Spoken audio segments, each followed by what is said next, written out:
በስመ አብ ወወልድ ወመንፈስ ቅዱስ አሐዱ አምላክ አሜን። መጽሐፍ ኢያሱ ምዕራፍ 5 ኮነ ከአ ኣብ ስግር ዮርዳኖስ ብወገን ምዕራብ ዝነብሩ ኩሎም ነገስታት አሞራውያንን እቶም ኣብ ጥቓ ባሕሪ ዝነብሩ ነገስታት ከነዓናውያንን እግዚአብሔር ነቲ ማይ ዮርዳኖስ ክሳዕ እንሳገሮ ኣብ ቅድሚ ደቂ እስራኤል ከም ዘንቀጾም ምስ ሰምዑ ልቦም መኸኸ።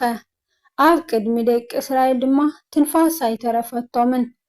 በታ ጊዜ እቲኣ እግዚአብሔር ንኢያሱ በሊሕ ፅልፅለ ጌርካ ከም ብሓድሽ ንደቂ እስራኤል ካልኣይ ሳዕ ግረዞም በሎ። ኢያሱ ድማ በሊሕ ፅልፅለ ኣንፂሉ ንደቂ እስራኤል ኣብ ኩርባ ዓራሎት ገረዞም። እቲ ኢያሱ ዝገዘሮም ምኽንያቱ እዚ እዩ። እቲ ካብ ግብፂ ዝወፅእ ህዝቢ ተባዕትዮ ዘበሉ ኩሎም ተዋጋእቲ ካብ ግብፂ ወፂኦምሲ ኣብ በረኻ ኣብ መገዲ ሞቱ። እቶም ዝወፁ ህዝብስ ኩሎም ጉዙራት ነይሮም። እቶም ካብ ግብፂ ምስ ወፁ ኣብ በረኻ ኣብ መገዲ እተወልዱ ኩሎም ህዝቢ ግና ኣይተገዝሩን ነበሩ። ደቂ እስራኤል ኩሉ እቲ ህዝቢ እቶም ካብ ዝወፁ ተዋጋእቲ ሰብኡት ንቓለ እግዚአብሔር ስለ ዘይሰምዑ ክሳዕ ዝውድኡ 40 ዓመት ኣብ በረኻ ተጓዓዙ። እግዚአብሔር ድማ እታ ንኣና ክህበና ንቦታቶም ዝመሓለሎም ምድሪ ፀባን መዓርን እተውሕዝ ምድሪ ከየርእዮም መሓለ። ነቶም ኣብ ክንደኦም ዘተንስኦም ደቆም ከዓ ኣብ መገዲ ስለ ዘይተገዝሩ ዕልቦታት ነበሩ እሞ ኢያሱ ገዘሮም። ኮነ ከዓ ንብዘሎ ህዝቢ ገዚሮም ምስ ፈጸሙ ክሳዕ ዝሓውዩ ኣብቲ ሰፊሮምዎ ዝነበሩ ሰፈር ተቐመጡ። እግዚአብሔር ድማ ንኢያሱ ሎሚ ነቲ ናይ ግብፂ ነውሪ ካባኻትኩም ኣንከራረኽዎ በሎ። ስም እታ ቦታ ከዓ ክሳዕ እዛ መዓልቲ እዚኣ ጊልጋል ይበሃል ኣሎ። ደቂ እስራኤል ድማ ኣብ ጊልጋል ሰፈሩ። ካብታ ወርሒ ከዓ ኣብ መበል 14 መዓልቲ ኣጋምሸት ኣብ ጎልጎል ኢያሪኮ ፋሲጋ ገበሩ። ጽባሕ ፋሲጋ ድማ በታ መዓልቲ እቲኣ ካብ እኽሊ እታ ምድሪ ቅጫን ቆሎ ስርናይን በልዑ። እኽሊ እታ ምድሪ ምስ በልዑ ንጽብሒቱ እቲ መና ኣቋረፀ። ደቂ እስራኤል በታ ዓመት እቲኣ ካብ እቶት ምድሪ ከነዓን በልዑ እምበር ድሕሪኡስ መና ኣይነበሮምን። ኮነ ከዓ ኢያሱ ኣብ ጥቓ ኢያሪኮ ከሎ ኣዒንቱ ቋሕ ኣቢሉ ረኣየ። እንሆ ድማ እተመልሐ ሴፍ ኣብ ኢዱ ዘለዎ ሰብኣይ ኣብ ምንጭሩ ደው ኢሉ ነበረ። ኢያሱ ከዓ ናብኡ ከይዱ ንስኻ ናትና ዶ ወይ ናይ ጸላእት ኢኻ በሎም። ንሱ ድማ ኣይፋለይን ኣነስ ሓለቓ ሰራዊት እግዚአብሔር ኮይነ ደኣ ሕጂ መጺአ ኣለኹም በለ።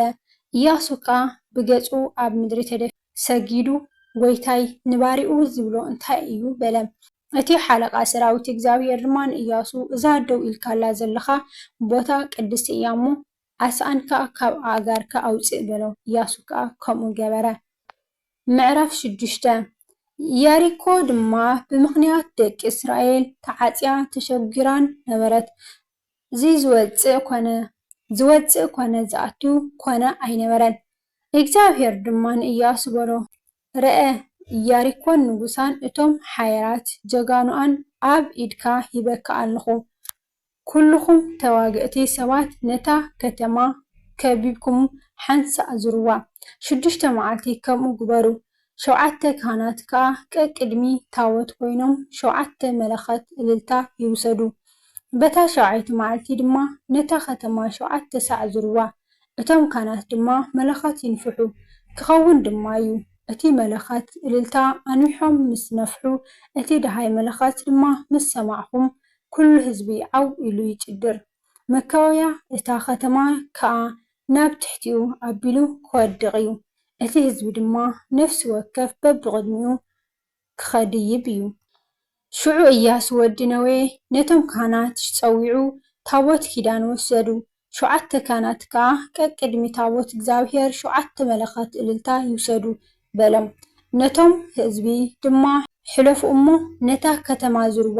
ሰልፈኛ ዘበለ ከዓ ቀቅድሚ ታቦት እግዚአብሔር ይሕለፍ በሎም። ኮነ ከዓ ኢያሱ ነቶም ህዝቢ ምስ ተዛረቦም እቶም ሸውዓተ ካህናት ድማ 7 መለኸት እልልታ ሒዞም ነቲ መለኸት እናነፍሑ ቅድሚ እግዚአብሔር ሓለፉ። እቲ ታቦት ኪዳን እግዚአብሔር ከዓ ደድሕሪኦም ይኸይድ ነበረ። እቲ ተሰለፈ ዘበለ ድማ ቅድሚ እቶም መለኸት ዝነፍሑ ካህናት ይኸይድ ነበረ። እቶም ካህናት መለኸት እናነፍሑ ክኸዱ ከለዉ ከዓ እቶም ዝተረፉ ህዝቢ ደድሕሪ ታቦት ይስዕቡ ነበሩ። ኢያሱ ድማ ነቶም ህዝቢ ጫው ኣይትበሉ፣ ድምፅኹም ከዓ ኣይተስምዑ፣ ገለ ቃል ድማ ከኣፍኩም ኣይውፃእ፣ ክሳዕ እታ ኣነ ኣውክዑ ዝብለኩም መዓልቲ ሽዑ ኣውክዑ ኢሉ ኣዘዞም። ነቲ ታቦት እግዚአብሔር ድማ ኣብ ዙርያ እታ ከተማ ሓንሳእ ኣዞሮ። ናብ ሰፈር ኣትዮም ከዓ ኣብቲ ሰፈር ሓደሩ። ንፅብሒቱ ድማ ኢያሱ ኣንጊኡ ተስአ። እቶም ካህናት ከዓ ነታቦት እግዚአብሔር ጸርዎ። እቶም 7 ካህናት እውን 7 መለኸት እልልታ ሒዞም ቅድሚ ታቦት እግዚአብሔር እናኸዱ መለኸት ይነፍሑ ነበሩ። ሰልፈኛ ዘበለ ከዓ ቅድሚኦም ከደ። እቶም ካህናት መለኸት እናነፍሑ ክኸዱ ከለዉ ድማ እቲ ዝተረፈ ህዝቢ ደድሕሪ ታቦት እግዚአብሔር ይስዕብ ነበረ። በታ ኸልአይቲ መዓልቲ ድማ ነታ ከተማ ሓንሳእ ዘይሮም ናብ ሰፈር ተመለሱ። 6 መዓልቲ ከምኡ ገበሩ። ኮነ ከዓ በታ 7ይቲ መዓልቲ ኣንጊሆም ብወጋሕታ ተንሲኦም ነታ ከተማ ከምኡ ገይሮም 7 ሰዕ ዘርዋ። በታ መዓልቲ እቲኣ ጥራይ ነታ ከተማ 7 ሰዕ ዘርዋ። ኮነ ከዓ እቶም ካህናት በቲ 7ይ ሰዕ መለኸት ምስ ነፍሑ ኢያሱ ነቶም ህዝቢ በሎም፣ እግዚአብሔር ነዛ ከተማ እዚኣ ሂብኩም እዩ እሞ ኣውክዑ። እዛ ከተማ ንሳን ኣብኣ ዘሎ ኩሉን ንእግዚአብሔር ሕርሚ ትኹን።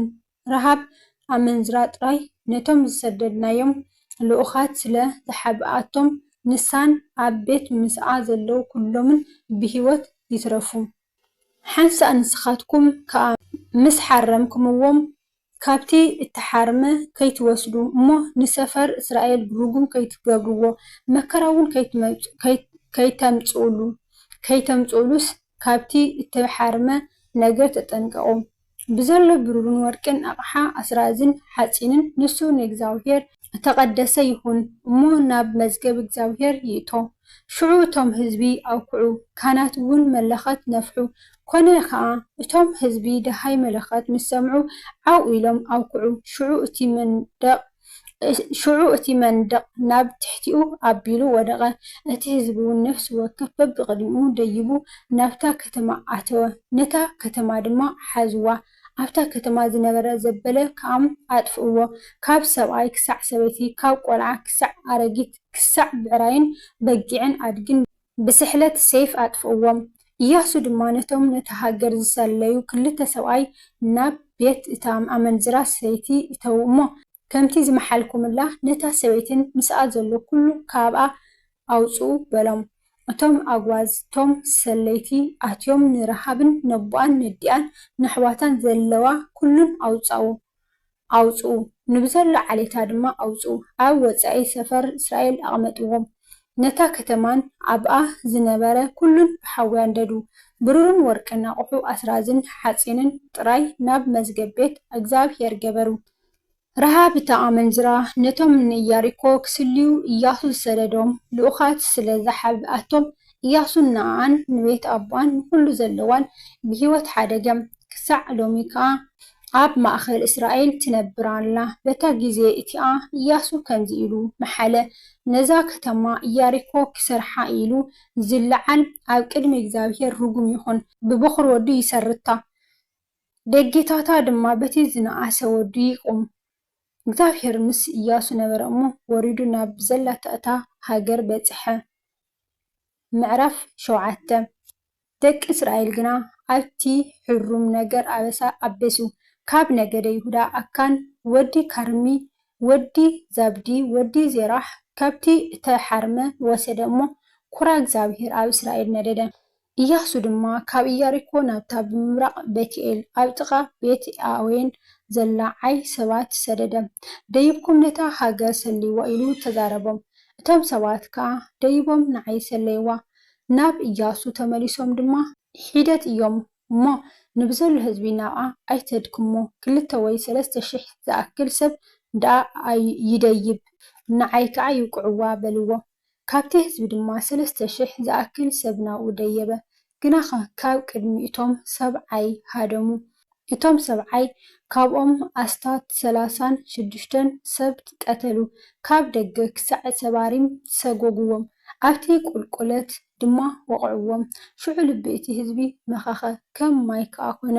ኢያሱን እቶም ዓበይቲ እስራኤልን ድማ ክዳውንቶም ቀዲዶም ኣብ ኣራእሶም ደም ሓመድ ነስኒሶም ኣብ ቅድሚ ታቦተ እግዚአብሔር ክሳዕ ምሸት ብጾም ናብ ምድሪ ተደፍኡ። ኢያሱ ድማ በለ፣ ጎይታ እግዚአብሔር ኣብ ኢድ ኣሞራውያን ሂብካ ክተጥፍኣና ስለምንታይ ደኣ ነቲ ህዝቢ ንዮርዳኖስ ዘሳገርካዮ? ኣብ ስግር ዮርዳኖስ እንተተቐመጥ ግዳ ምፈቶና። ወይለይ ጎይታይ፣ እስራኤል ዝባኑ ናብ ገጽ ጸላእቱ ካብ መለሰ እንታይ ክብል እየ? ከነዓናውያን ኣብታ ሃገር ዝነብሩ ኩሎምን ክሰምዑ እዮም እሞ ክኸቡና፣ ስምና ድማ ካብ ምድሪ ከጽንቱ እዮም። ነቲ ዓብይ ስምካ ደኣ እንታይ ክትገብር ኢኻ? እግዚአብሔር ድማ ንኢያሱ በሎ፣ ተንስእ፣ ስለምንታይ ከምዚ ብገጽካ ትድፋእ? እስራኤል ሓጢኣት ገበረ፣ እቲ ዝኣዘዝክዎም ኪዳነይ ከዓ ኣፍረሱ፣ ካብቲ ሕሩም ወሰዱ፣ ሰረቑ ከዓ ሓሰቡ፣ ድማ ኣብ ማእኸል ኣቕሖኦም እውን ኣንበርዎ። ስለዚ ደቂ እስራኤል ተሓሪሞም እዮም እሞ ዝባኖም ናብ ገጽ ጸላእቶም ይመለሱ እምበር ኣብ ቅድሚ ጸላእቶም ክቆሙ ኣይኽእሉን። ነቲ ሕርሚ ካብ ማእኸልኩም እንተዘይጠፋእኹም ኣነ ደጊም ምሳኹም ኣይክኸውንን እየ። ተንስእ እሞ ነቶም ህዝቢ ቀድሶም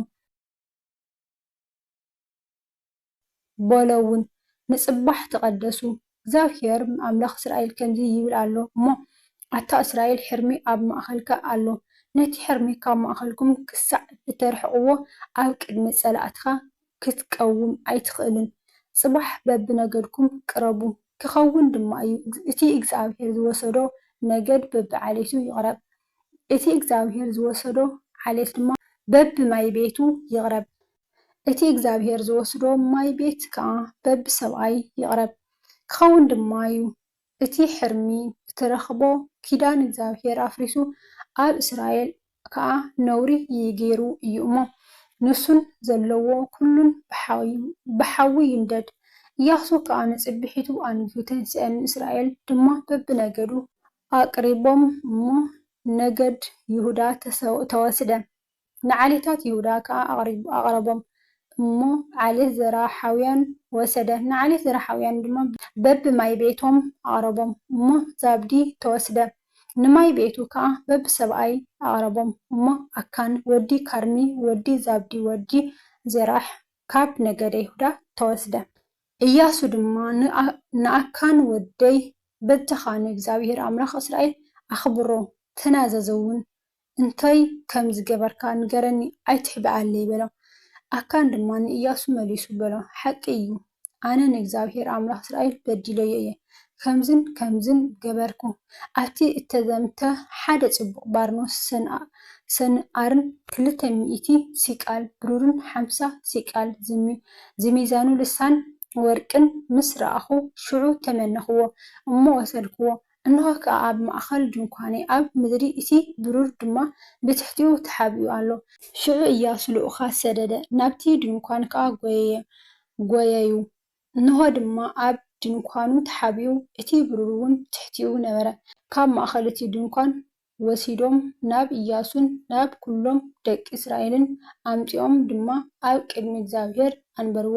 ሽዑ ኢያሱ ኩሉ እስራኤል ከዓ ምስኡ ንኣካን ወዲ ዜራሕን ነቲ ብሩርን ባርኖስን ወርቅን ነወዳቱን ኣዋልዱን ኣቡዑሩን ኣእዱጉን ኣባጊዕን ድንኳኑን ዘለዎ ኩሉን ወሲዶም ናብ ጋግ ዓኾር ኣደየብዎ። ኢያሱ ድማ ስለምንታይ ኣሸገርካና በለ። ኩሉ እስራኤል ድማ ብደርባ እምኒ ቀተሎ። ብደርባ እምኒ ቀቲሎም ከዓ ብሓዊ ኣንደድዎም። ኣብ ልዕሊኡ ድማ እቲ ክሳዕ እዛ መዓልቲ እዚኣ ዘሎ ዓብይ ጨርሒ እምኒ ጨርሑሉ። እግዚአብሔር ድማ ካብ ረስኒ ኩራኡ ተመልሰ። ስለዚ ከዓ ስም እታ ቦታ ክሳዕ ሎሚ ጋግ ዓኾር ይበሃል ኣሎ። ምዕራፍ 8 እግዚአብሔር ድማ ንኢያሱ ኣይትፍራሕ፣ ኣይትሸበር፣ ተዋጋኢ ዘበለ ህዝቢ ውሰድ፣ ተንስእ እሞ ናብ ዓይ ደይብ፣ رأى أنا ننجس عين نهزبون كتماؤون هاجرون أبيدك يبكى اللخو كم تنيار يكون نجسان زجبر كايو نعين نجسان دما كتجبريها تراي مركان كابتن نأخذكم مارخو بدحري إتا كتما دبق جبر بلو إياسو كامس كله إتي تواجعي هزبي نابعي كديب تنسى إياسو دما 30,000 حيالات جگانو سبات حاريو بليتي أسردم كمزي إلو كا عززم رأيو بدحري إتا كتما دبقلا كابتا كتما أزيخم أيترحقو كلكم كا إتدالكم كنو آنن إتيس مساي زلو كل هزبين دما نابتا كتما كنقربينا كخون دمايو كمتي نايك الدماي كقبابلنا مسوتو كاب قدميهم كنهادمينا شعو كمتي قدماي كاب قدمينا يهادمو ألو تبلو يوم ما وزيوم كسعبوناس كابتا كتما كسع نسحبهم كاب قدميهم كنهادمينا زاهر أملاكم ناء أب إلكم كباكم يمو نسخاتكم دما كابتي يتدبقكم ملو تنسيقكم نتا كتما حزوا خون دمايو نتا كتما مسحاسكموا بحاوي توكسوا كمتي قال እግዚአብሔር ግበሩ ንሆ አዚዘኩም ኣለኹ ኢያሱ ድማ ሰደዶም ናብቲ ዝድበቕሉ ኣብ መንጎ ቤትኤልን ዓይን ከይዶም ከዓ ኣብ ሸነኽ ምዕራብ ዓይ ተቐመጡ ኢያሱ ግና በታ ለይቲ እቲኣ ኣብ ማእኸል ህዝቢ ሓደረ ንጽብሒቱ ድማ ኢያሱ ኣንጊሁ ተንስአ ነቲ ህዝቢ ቆፂሩ ከዓ ንሱ ምስ ዓበይቲ እስራኤል ቅድሚ እቲ ህዝቢ ናብ ዓይ ደየበ እቲ ምስኡ ዝነበረ ኩሉ ተዋግአይ ዘበለ ህዝቢ ድማ ደየበ ቀሪቦም ከዓ ናብ መንፅር እታ ከተማ መፂኦም ብሰሜን ዓይ ሰፈሩ ኣብ መንጎኡን ኣብ መንጎ ዓይን ከዓ ለሰ ነበረ ኣስታት 5,000 ሰብ ወሲዱ ኣብ መንጎ ቤትኤልን ዓይን ብምዕራብ እታ ከተማ ድብቕ ኣንበሮም ንብዘሎ እቲ ህዝቢ ነቲ ብሰሜን እታ ከተማ ዝነበረ ኩሉ ጭፍራን ነቶም ብምዕራብ እታ ከተማ ዝነበሩ ድቡቓትን ከምኡ ኣስፈሮም ኢያሱ ከዓ በታ ለይቲ እቲኣ ናብ ማእኸል እቲ ለሰ ከደ ኮነ ከዓ ንጉስ ዓይዚ ምስ ረኣየ ሰብ እታ ከተማ ቀልጢፎም ኣንጊሆም ተንስኡ እሞ ንሱን ህዝቡን ብግዚኡ ንእስራኤል ንውግእ ክቀባበልዎም ናብ ቅድሚ እቲ ጎልጎል ወፁ ብድሕሪ እታ ከተማ ደቢቖምሉ ከም ዘለዉ ግና ኣይፈለጠን ነበረ ኢያሱን ብዘለዉ እስራኤልን ከዓ ኣብ ቅድሚኦም ከም ተሳዕሩ ብመገዲ በረኻ ኣቢሎም ድሃደሙ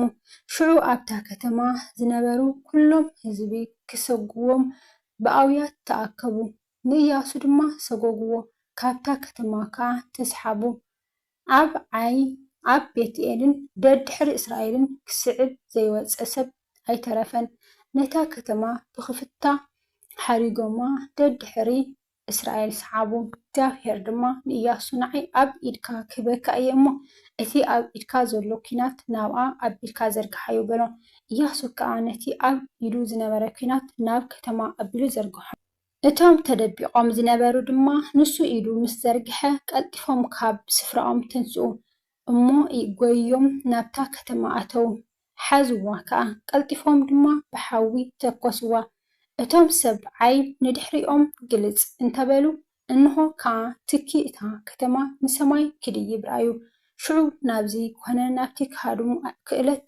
ኣይነበሮምን እቶም ንበረኻ ኣቢሎም ዝሃደሙ ህዝቢ ከዓ ናብቶም ሰጎግቶም ኣቢሎም ተመለሱ ኢያሱን ብዘለዉ እስራኤልን እቶም ድቡቓት ነታ ከተማ ከም ዝሓዝዋ ትኪ እታ ከተማ እውን ንላዕሊ ከም ዝደየበ ምስ ረኣዩ ተመለሱ እሞ ንሰብ ዓይ ቀተልዎም እቲኣቶም ከዓ ክቀባበልዎም ካብ ከተማ ወፁ ሽዑ እዚኣቶም በዚ እቲኣቶም ከዓ በቲ ኣብ ማእኸል እስራኤል ኮኑ ንሳቶም ድማ ሓደ እኳ ከየትረፉን ከየምለቑን ቀተልዎም ንንጉስ ዓይ ከዓ ብሂወቱ ከሎ ሒዞም ናብ ኢያሱ ኣምፅዎ ኮነ ከዓ እስራኤል ነቶም ኩሎም ሰብ ዓይ ኣብቲ ዝሰግዎም ዝነበሩ ኣብ ግራውቲ ኣብ በረኻ ቀቲሎም ምስ ወድኡ ሳቶም ክሳዕ ዝውድኡ ከዓ ኩሎም ብስሕለት ሰይፍ ምስ ወደቑ ሽዑ ብዘለዉ እስራኤል ናብ ዓይ ተመልሱ እሞ ንኣ ብስሕለት ሰይፍ ወቕዕዋ እቶም በታ መዓልቲ እቲኣ ዝወደቑ ኩሎም ካብ ሰባይ ካብ ሰብኣይን ካብ ሰበይትን ኩሎም ሰብዓይ 12,000 ይኾኑ። ኢያሱ ድማ ንብዘለዉ ሰብዓይ ክሳዕ ዘጥፍእዎም ነታ ኲናት ዝዘርግሐት ኢዱ ኣይመለሳን። እስራኤል ከምቲ እግዚኣብሔር ንኢያሱ ዝኣዘዞ ከብትን ምርኮ እታ ከተማ እቲኣን ጥራይ ማሪኾም ወሰዱ። ኢያሱ ከዓ ንዓይ ብሓዊ ኣንደዳ፣ ክሳዕ ሎሚ ከዓ ዑና ኩምራ ዘለኣለም ገበራ። ንንጉስ ዓይ ድማ ክሳዕ ምሸት ኣብ ቖም ሰቐሎ። ፀሓይ ምስ በርትዐት ከዓ ኢያሱ ነቲ ሬሳኡ ካብ ቖም ከውርድዎ ኣዘዘ። ኣብ ኣፍደገ እታ ከተማ ደርበይዎ፣ ኣብ ልዕሊኡ ድማ እቲ ክሳዕ ሎሚ ዘሎ ዓብዪ ጭርሒ እምኒ ጨርሕሉ። ሽዑ ኢያሱ ንእግዚኣብሔር ኣምላኽ እስራኤል ኣብ ከረን ዔባል መሰውኢ ሰርሓሉ፣ ከምቲ ሙሴ ባርያ እግዚኣብሔር ንደቂ እስራኤል ዝኣዘዞም። ከምቲ ኣብ መጽሓፍ ሕጊ ሙሴ ከዓ ተጻሒፉ ዘሎ መሰውኢ ካብ ዘይተወቕረ ሓጺን ዘይተንከዮ ኣእማን ኣብኡ ንእግዚኣብሔር ዝሓርር መስዋእቲ ኣዕረጉ፣ መስዋእቲ ምስጋና እውን ሰውኡ። እቲ ሙሴ ኣብ ቅድሚ ደቂ እስራኤል ዝፀሓፎ ሕጊ ንሱ ከዓ ከምኡ ኣብቲ ኣእማን ፀሓፎ። ኩሉ እስራኤልን ዓበይቱን መኳንንቱን ፈረድቱን ጓና ከም ወዲ ዓዲ ንታቦት በዝን በትን ኣብ መንጽር እቶም ታቦት ኪዳን እግዚኣብሔር ዝጸሩ ሌዋውያን ካህናት ከምቲ ሙሴ ባርያ እግዚኣብሔር ንህዝቢ እስራኤል ክባርኾም ቅድም ዝኣዘዞም ፍርቆም ብሸነኽ ከረን ገርዚም ፍርቆም ከዓ ብሸነኽ ከረን ዔባል ቆሙ። ድሕሪዚ ንብዘሎ ቃላት ሕጊ ነቲ በረኸትን መርገምን ከምቲ ኣብ መጽሓፍ ሕጊ ተጻሒፉ ዘሎ ኩሉ ኣንበቦ። ካብቲ ሙሴ ዝኣዘዞ ኩሉ ኢያሱ ኣብ ቅድሚ ብዘሎ ማሕበረ እስራኤልን ኣንስትን ህፃናትን ኣብ ማእኸሎም ዝኾነ ጓኖትን ዘይንበቦ ቃል ኣይነበረን። ስለ ቃላቱ ናይ ቃላቱ ባለቤት እግዚኣብሔር ኣምላኽና ዝኸበረን ዝተመስገነን ይኹን። ዝወደቐ ዝነጥበ ኣፈ ቅዱሳን ይተኣረመለይ። ወስብሐት ለእግዚአብሔር ልዑል ወለወላዲቱ ድንግል ወለመስቀሉ ክቡር አሜን።